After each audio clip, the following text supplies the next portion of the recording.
Авсентий Мординов – кандидат философских наук. Он заведует кафедрой марксизма-ленинизма в Якутском педагогическом институте.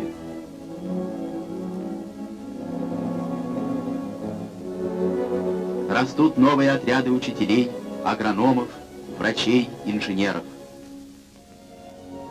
Они воспитываются и здесь, в Якутске, и в учебных заведениях Москвы, Ленинграда, Киева.